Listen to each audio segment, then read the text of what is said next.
Attempt number 1, self-feeding. With new extra strength Bayer Advanced Aspirin. It has microfibers. Enters the bloodstream faster and rushes relief to the site of pain. It's clinically proven to relieve pain twice. New Bayer Advanced Aspirin. At 190 miles per hour, the wind will literally lift ordinary windshield wipers off the glass. What if we built a slower car? Or design wipers that could handle anything? What do you think? The Cadillac CTSV, the world's fastest production sedan. We don't just make luxury cars, we make Cadillacs. With Swarm, you like to open every door and let fresh air into your home. The trouble is, you end up letting lots of bugs into your home as well. Now there's Magic Net, the new type of screen door that opens easily and then magically closes itself behind you. So if your hands are cold, or you have a forgetful family member, you can still let fresh air in and keep annoying bugs out. The secret isn't really magic, it's magic. 18 magnets to be exact. When you separate them, they automatically snap back together, so bugs have little chance to enter. Magic Mesh is perfect for single doors. A must-have for homes with sliding doors. It is even great for campers and RVs, because even when your hands are full, Magic Mesh will snap closed behind you. That makes it great for pets too, because instead of scratching and whining, they can come and go as they please, and it puts an end to slamming doors because it closes gently every time. Plus, it's so easy to install. No nails, no screws, no tools. Goes up in seconds and stays up all season long, no matter how often you, your kids, or your dog go through. So let the fresh air in and keep those annoying bugs out with Magic Mesh, a $40 value, yours for just $19.95. Best of all, Magic Mesh saves you money because when it's nice, leave those doors open. You won't have to use air conditioning. And when the weather turns chilly, just take it down and store it away for next year. But wait, call right now and we'll double the offer. Just pay separate processing and handling. Use one for your sliding door and one for your back door. One for your home and the other for your RV. That's right, you get 2 Magic Mesh curtains for just $19.95. That's less than $10 each. Don't delay. Call and order yours today.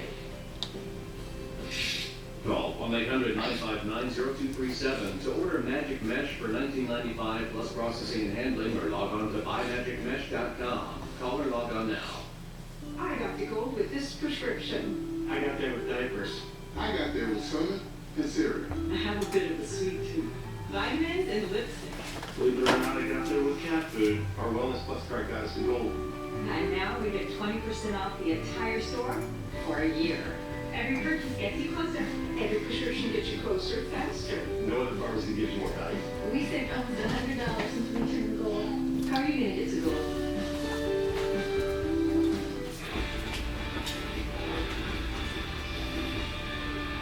It's day 3 for the defense in the Casey Anthony murder trial, and again, one of the biggest questions, will Casey Anthony take the stand in her own defense? Is the pressure on now even more than it was before? If she does, how would it influence this jury? Would it help or hurt her case? And boy, that jury was paying attention today. For what we hear inside the courtroom, and joining me now, defense attorney and former prosecutor Doug Burns. Doug, great to see you. Thanks, Jamie. How are you? The jury, I hear, was transfixed on a particular witness, a forensic pathologist who talked about the second autopsy that he did, and he poked holes, saying that the prosecution did a shoddy job on their autopsy. Was he right? Is it relevant? How will the jury respond? Well, no, I think the defense scored some points. I mean, Werner Spitz is a very, very renowned forensic expert. That would militate probably against testifying in her own defense, which is a related question. But no, I think the defense definitely scored some points there, Jamie, on that particular point. Today we saw this judge who has been very measured. He has everybody coming in 6 days in a week. He's made, I think, reasonable rulings so far. He was angry. He said to Jose Baez, Casey Anthony's attorney, "This is not my first rodeo, sir." And he brought up a point about Casey Anthony's prosecutor, you were a prosecutor, a case where a woman was sentenced to death and she was actually executed in Florida. Is that significant for the jury to have heard? I think it is. I mean, the judge obviously was extremely upset with Mr. Baez. There's been a lot of talk, debate, analysis about his handling of the case. And I think definitely any time a party, having tried a lot of cases myself, you know, a party or a lawyer is chastised or criticized, and the jurors see it, it can hurt. But then ironically, you know, this jury wants to make their own determination here as to what really, truly took place here. And regardless of all the theatrics and the back and forth, they need to make a very, very simple yet difficult, excruciatingly difficult determination, and that is, did this woman somehow do something crazy like put chloroform on her own child, and then the child accidentally died, or did she set out to kill her? It doesn't mean she wasn't criminally responsible in my first example with the chloroform. She is, but it's a distinction with a difference in terms of first-degree murder and the death penalty difference. Right, and the judge said you can charge her with child abuse and you can charge her with murder, and you would need that premeditation for the death penalty. I think legally it was very prejudicial of this judge to talk about a woman who was sentenced who did get the death penalty. In my opinion, I was probably noted for the record as a possible appeal issue like that video that they brought in. So do you think now that Casey, now that her attorney has been scolded, do you think she needs to testify? You know, I'll tell you what, I've made a lot of predictions in a lot of cases about whether somebody's going to testify. The conventional wisdom, obviously, is when you have been caught in a series of lies, you do not want to get up there and have prosecutors have the ability to painstakingly take you through all of those lies. However, and this is a big however, Jamie, they committed in opening to two theories. One, that the child died accidentally in the swimming pool, and then two, that the defendant was sexually abused by her father. Jurors have very long memories for that, as we trial lawyers know. And what they did is they created a mini burden of proof on themselves, even though constitutionally they still don't have one. So my point is, if they just leave it alone, the jury's like, wait a minute, they told us in the opening that she drowned. They told us that the woman was abused. So in my opinion, believe it or not, she may have to get up there, fall on the sword, say this was an accident, I panicked and lied, here's how, here's why. I think it's a possibility, Jim. Interesting, and the judge would like to give an instruction if they don't, that the opening argument is evidence. Thank you so much for your insight on the case. Really excited to there's a special Judge Janine Puro tonight at 9 p.m. Eastern, 2 hours on this case. You don't want to miss it. They will get to the two issues in part of the case, breaking it down.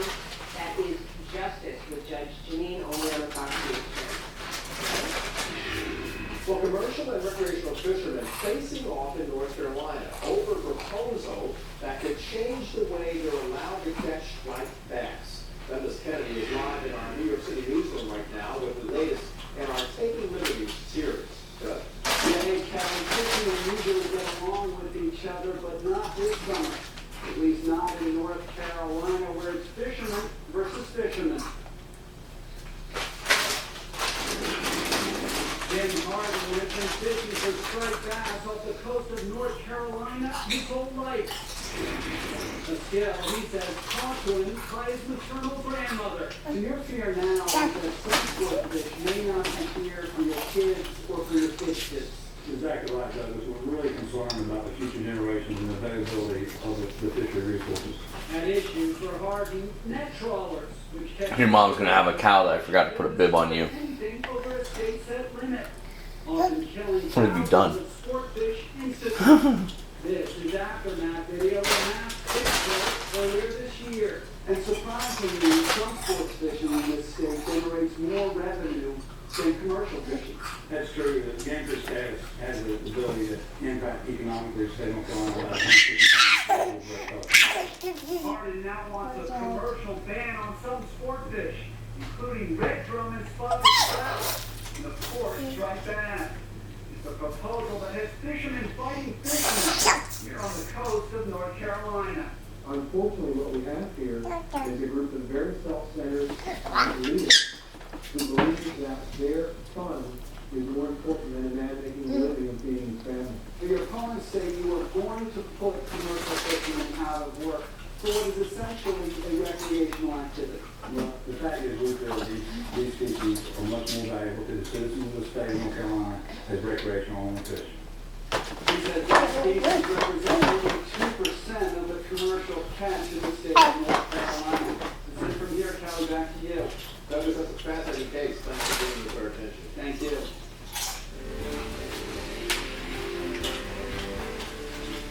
Glenn Yotes is the founder and CEO of the Center for Hispanic Leadership, and he is the author of the book, Earning Serendipity. His passion is to help the Hispanic Latino community in its pursuit of the American dream. And as the nation prepares to celebrate Father's Day, Glenn says his passion actually stems from a strong bond with his dad, a Cuban immigrant who moved to America in search of a better life. My dad, he's my best friend. Glenn Yote said his dad, Frank, is a man who's lived a life that could inspire anyone. As a teenager, he moved from Cuba to the United States, attended Massanutten Academy in Virginia, and after high school, he graduated from Cornell University with a degree in chemical engineering, and then moved back to Cuba.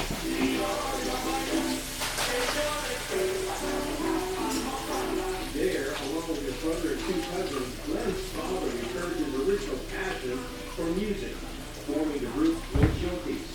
They became one of the most popular Latin quartets throughout Latin America and Spain, but the revolution led by Fidel Castro caused Glenn's father and mother to flee to America. He took his responsibility coming from Cuba into the United States very, very seriously. He took the time to understand his culture, people, and the dynamics, and didn't just try to force his identity. He grew into being able to share it.